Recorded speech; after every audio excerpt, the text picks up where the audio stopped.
Are we starting with a clip today? We're going to start with a story. When we last talked about Daphne Ojig, she was living in Parry Sound, a few hours from her home in Wikwemikong First Nation. And it was at this time that she began to use a different last name. Ojig means fisher. In Ojibwa, it's the fisher, of course, is a small river animal. And she began to introduce herself as Daphne Fisher. This is Bonnie Devine. My name is Bonnie Devine. I'm a visual artist.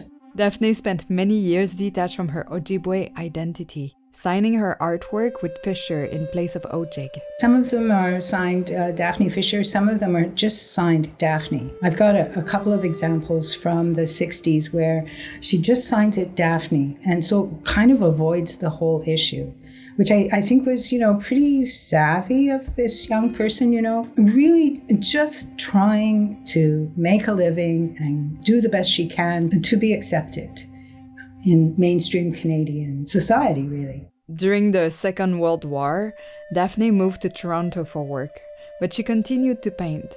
In 1945, she married Paul Somerville, a veteran, and they moved to Fraser Valley, BC. The couple had a son, David. Her husband would later die in a car accident. In 1962, Daphne got remarried to Chester Bevan, and the couple moved to Manitoba. It was during this period that she began to reconnect with her First Nation identity. I can tell you the roundabout story or the quick story. The quick story is that she was invited by her sister-in-law, Rosemary Peltier, to attend the Wikwemikong powwow. This was 1964. She was married, she had a family, and she was painting and had, made a bit of a name for herself as a painter in oils and acrylics. So she gets this invitation to go back to Wikwemikong, and she accepted. She travels all the way to Ontario. It's quite arduous even in those days to get up to Wikwemikong, Anyway, she's there, and it was the 4th annual powwow. It's important to remember that powwows had previously been banned, beginning in the 1850s. It was illegal for First Nations communities to practice dance ceremonies. This ban lasted for decades. Daphne's sister-in-law was also working to revive songs and dances in Wiki. This was a big deal because there was considerable opposition by the Jesuits, who were still the spiritual bosses of the community, sort of in charge, had been in charge since 1630. It was they were entrenched there, and they did not want this powwow to go forward. Daphne went.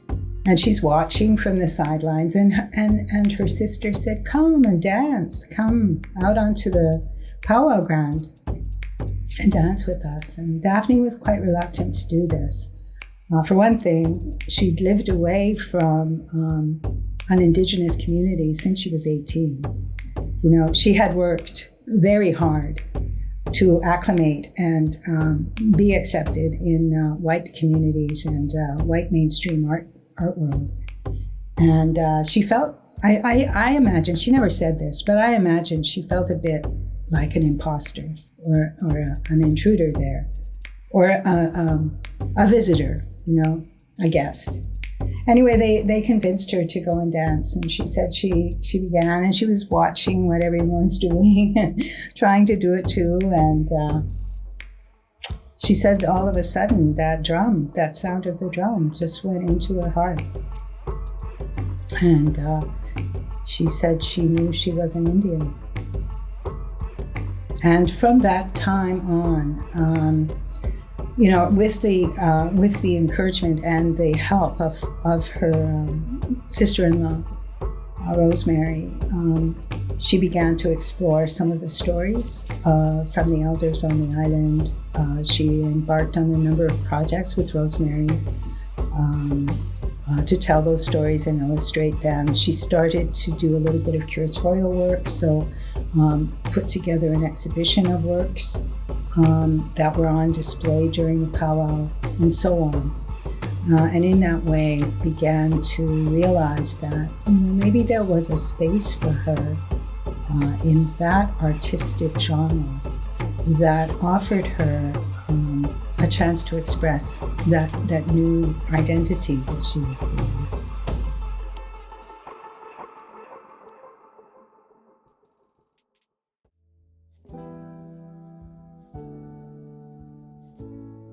I'm Soleil Launière. And I'm Ryan Barnett. And this is Among Equals, a 5-part look into the history and legacy of the professional Native Indian artist Inc. In our last episode, we met Alex Janvier, Jackson Beardy, and Carl Ray as they worked on the famed Indians of Canada Pavilion for the International and Universal Exposition in Montreal, otherwise known as Expo 67. This is episode 3, Daphne's Place.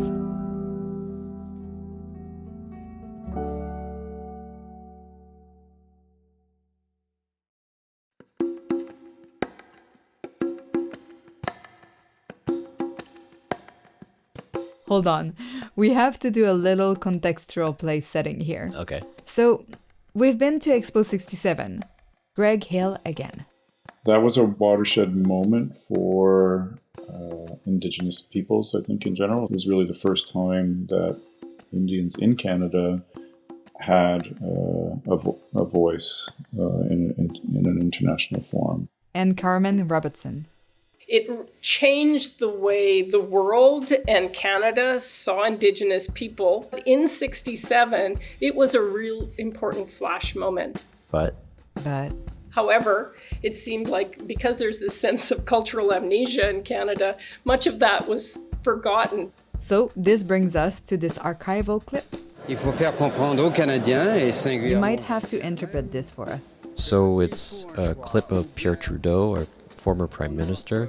He's being interviewed and he's saying, we must convince Canadians, and particularly Indians, that we need to make a choice. Either they become part of the mainstream of Canadian society, and they're equal before the law with the same rights as other Canadians, or they remain apart, a little different, not fully fledged citizens. So what's he talking about here? So picture it. In October 1967, Expo packs up and everyone goes home.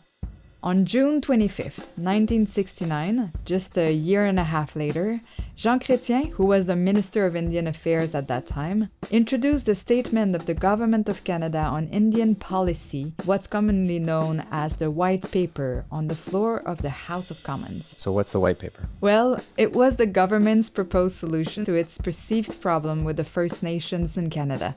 In 1963, the federal government had commissioned a report on social conditions of First Nations people across the country. Anthropologist Harry B. Hawthorne, who was charged with conducting the survey, concluded that the First Nations were the country's most disadvantaged and marginalized populations. He called them citizens minus, as they experience higher rate of poverty and infant mortality, and lower rates of education and life expectancy. Hawthorne attributed these things to decades of failed government policies, which governed the lives of First Nations peoples. Right. It's a 2-volume report, so just to summarize, it was Hawthorne's recommendation that the government bring an end to forced assimilation programs, like residential schools. But what the government took from his report and subsequent consultations with various First Nation communities who expressed their concern regarding their treaty rights, education, healthcare, and self-determination was that they needed to abolish the legal status of Indian. Okay, so to remedy the problems either created by or exacerbated by forced assimilation programs, the White Paper proposed more forced assimilation? The White Paper proposed to eliminate Indian status, dissolve Indian affairs, abolish the Indian Act, convert reserve land to private property, appoint a commissioner to address outstanding land claims, and gradually terminate existing treaties. Do you remember the original title for Alex Janvier's Expo 67 piece, The Unpredictable East? Yeah. Yeah, that's the White Paper. And this went over... Like a lead balloon. This happened amid a growing Indigenous civil rights movement in the late 1960s. I mean, it's a very active period, as you're noting. This is Greg Hill again. Coinciding with what was happening in the States as well, coming out of the civil rights movement. In the United States, there was the American Indian Movement, which organized to combat police brutality, poverty, and discrimination in urban centers. You can go back further to the idea of Indigenous men volunteering for the Second World War and going off and fighting in other countries, coming back as veterans and not being given the same kinds of payments for their service. In some cases, some men coming back and actually losing their homes or their land. These are people that saw what it was like in other parts of the world, fought as allies for Canada, and then come back and are treated, very poorly, very differently from the people they fought alongside with. And that was a beginning of political mobilization in Canada. By the time the white paper was introduced, the Red Power movement have moved north to Canada.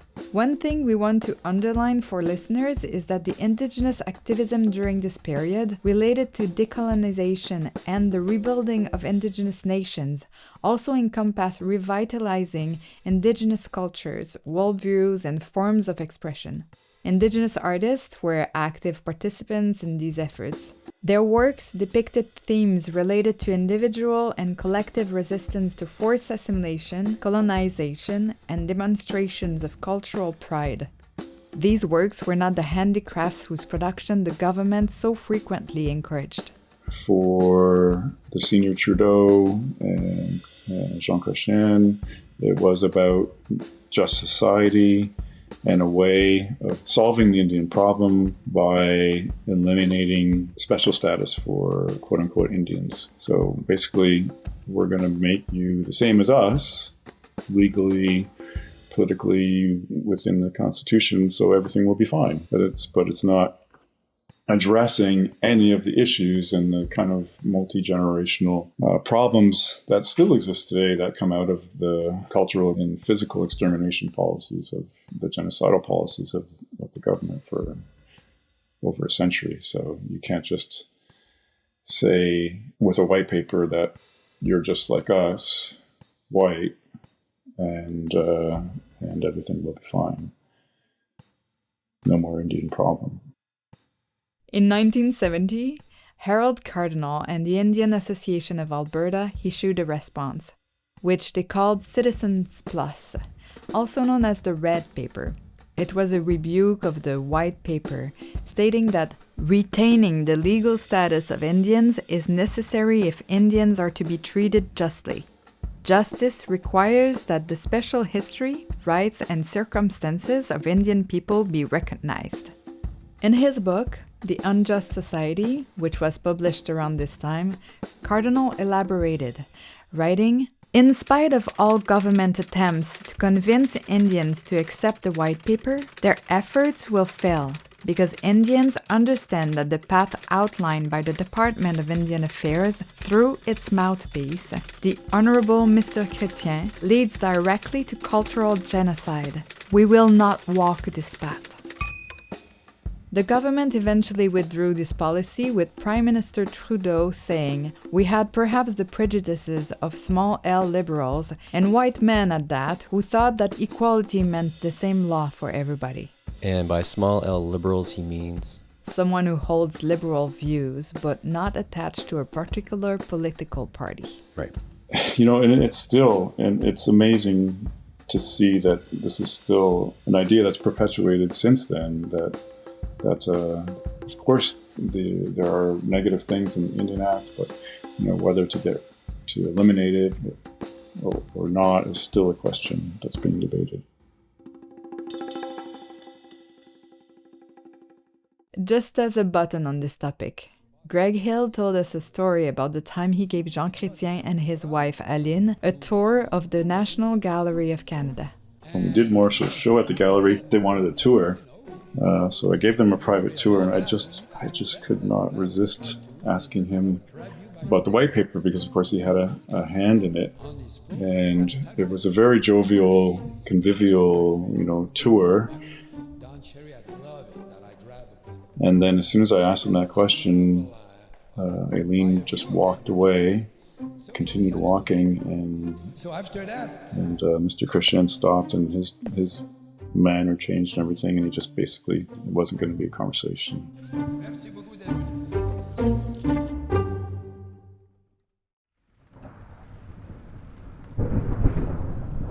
I was first hit by lightning when I was 3 years old in my grandmother's yard.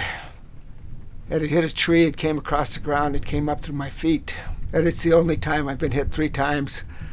And it's the only time I was knocked unconscious that I know of. Here is Joseph M. Sanchez. I am Joseph M. Sanchez. I was born on the full moon in a place called Trinidad, Colorado, which is on the old Santa Fe Trail. On its way to Santa Fe, it's actually the mountain pass that comes onto the plains of New Mexico. Should we be hearing a ding? Yes. Joseph was born in 1948. At 10 years old, his family moved out of Colorado to the White Mountain Apache Reservation in Arizona. This place was a paradise in 1958, with lots of wild animals, beautiful streams full of fish, old-growth ponderosa forest. Like the others in the story, Joseph was a precocious and dedicated artist. His 5th grade teacher, her name was Mrs. Gutierrez. She would allow Joseph to skip phys ed to instead stay in her class and make art. And she taught me how to paint on glass. This reverse painting on glass, which was really amazing for me, was my first idea of making art. And then she also taught me how to embroider, crochet, and started me on my path drawing all the time. That's when I really clicked into the idea that my destiny was to be an artist. And so I was in the 6th grade. It was easy for me to become the school artist because I already had this experience of working, learning how to paint, using paints.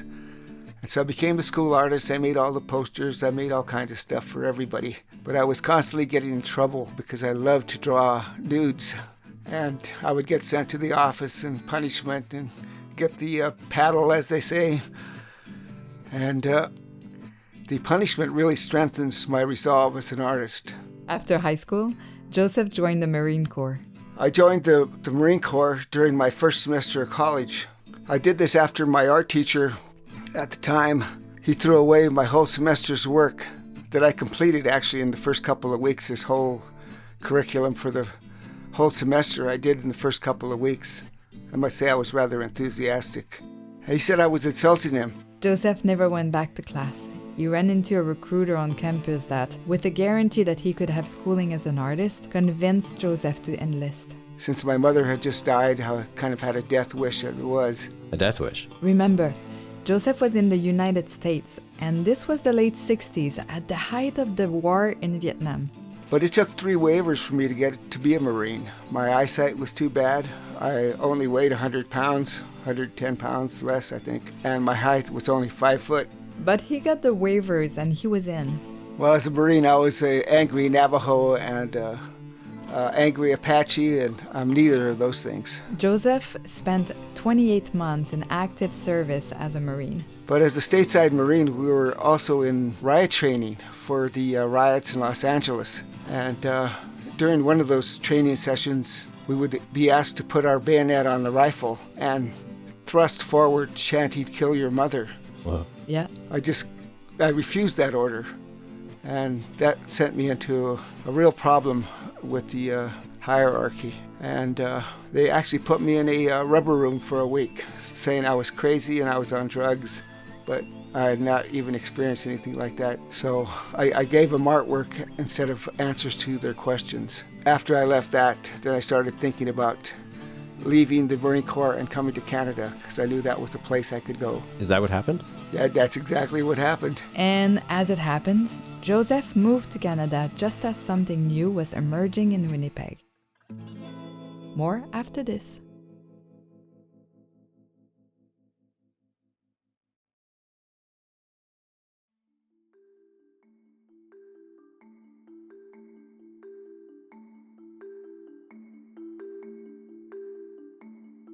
In the years following Expo 67, recognition of this group of artists we're talking about grew. After a disagreement with the Centennial Commission and walking away from his work for the Indian of Canada Pavilion, Morisseau was invited to exhibit in France.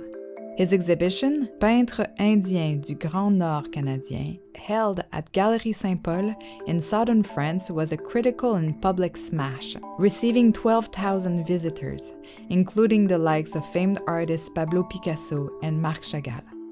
I read that Tom Hill, he's a Seneca artist and curator who also worked at Expo 67. He said that Canadians didn't give First Nations art as serious an examination as it received abroad. First Nations works weren't hanging in, say, the Art Gallery of Ontario or the National Gallery at this time. Yeah, that's correct. But around this time, Carl Ray, the artist who finished Morisot's mural, exhibited his work in Winnipeg, while Alex Jean-Pierre's work could be seen in Calgary. In fact, Norval Morisot and Jackson Beardy both received Centennial medals, and each individual was either receiving commissions or Arts Council grants. While Morisot, Ray, Jean-Pierre, and to some extent Beardy were occupied with Expo 67, Daphne Ojig also experienced a growing profile and interest in her work. She had her first solo exhibition at the Lakehead Arts Centre in Thunder Bay, and a second the following year at Brandon University in Manitoba.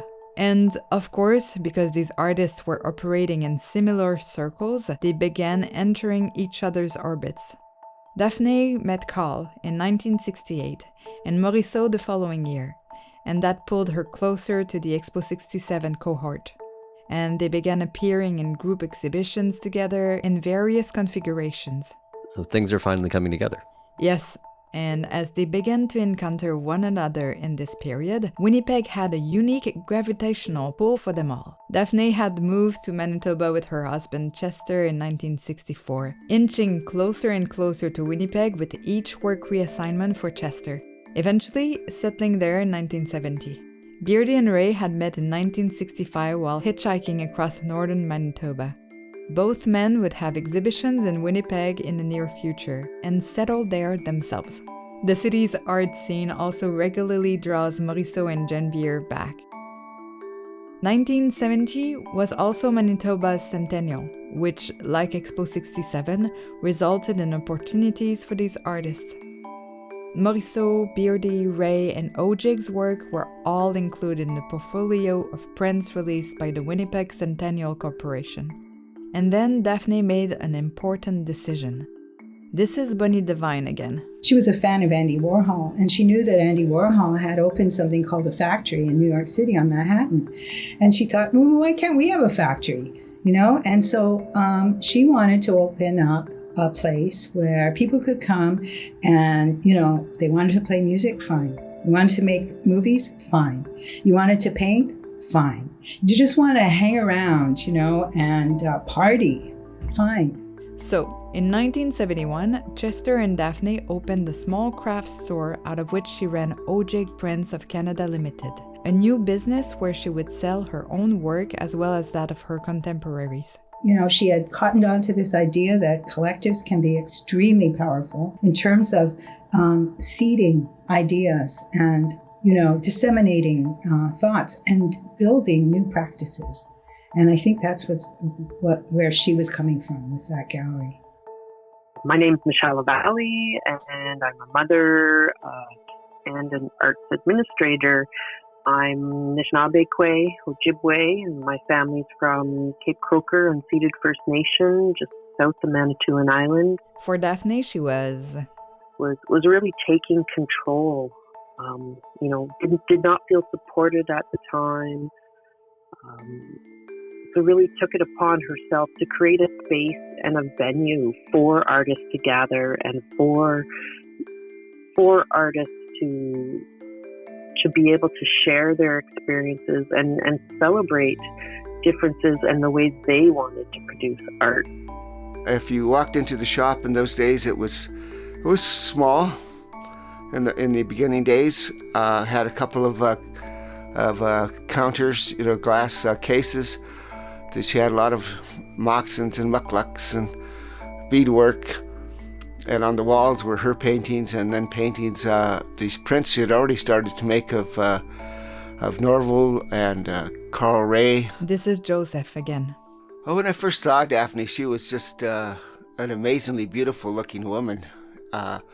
She had these She liked to wear turtlenecks, and she had a lot of turquoise jewelry and always wore a turquoise necklace. And she was just such a warm person, you know, like so welcoming to everyone. She was looking for people who were willing to talk about some sort of authenticity, some realness in their own self, talk about their own people. Maybe it's ceremony, maybe it's just even a portrait. And I think that's why she liked my work. I was, you know, I had no ceremony. I had none of that going for me.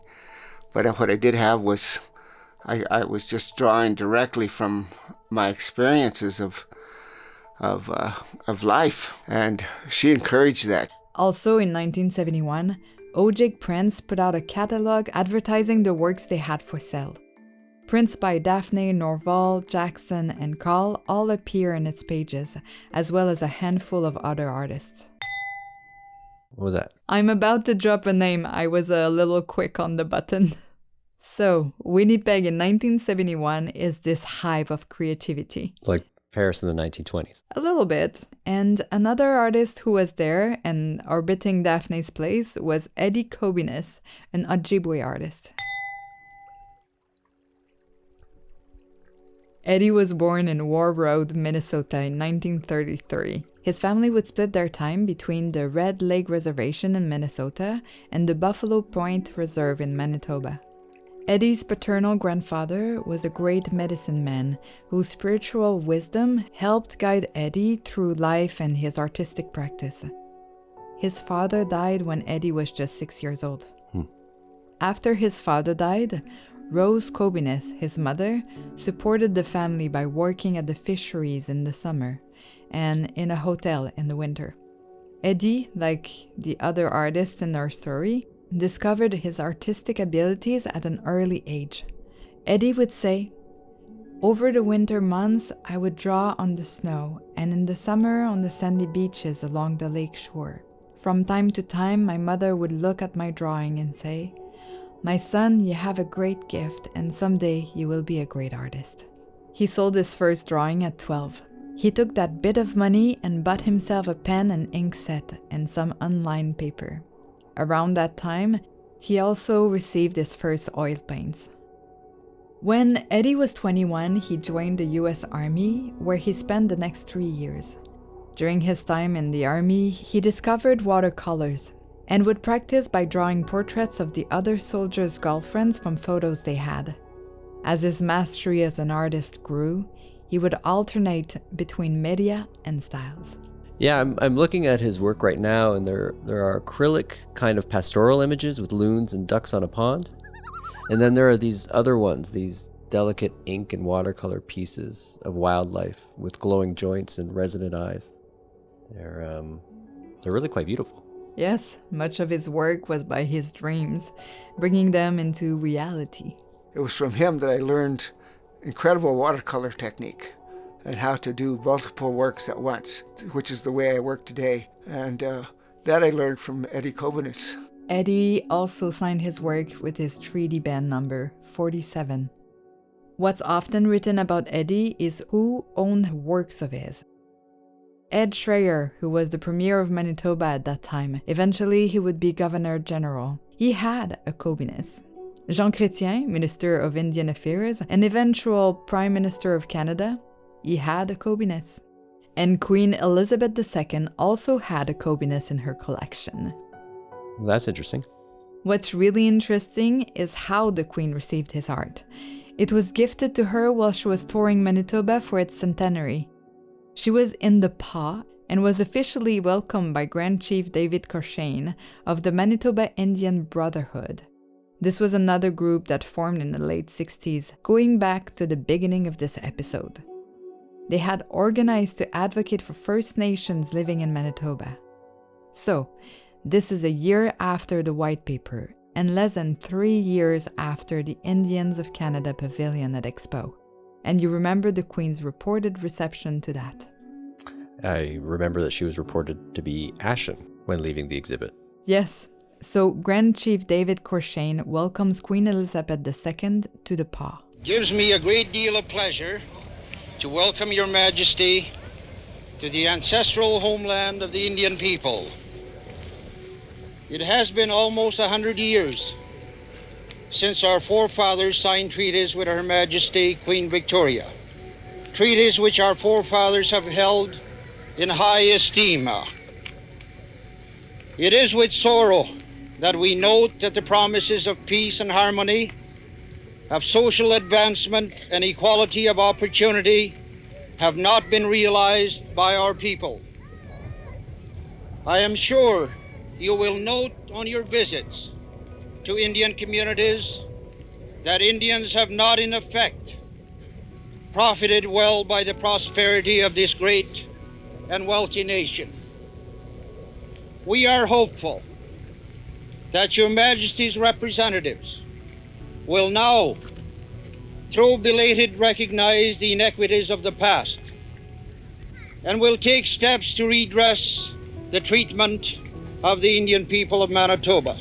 This is 1970? This is 1970. Wow, I can only imagine her reaction. As I said at the beginning, a social movement was swelling.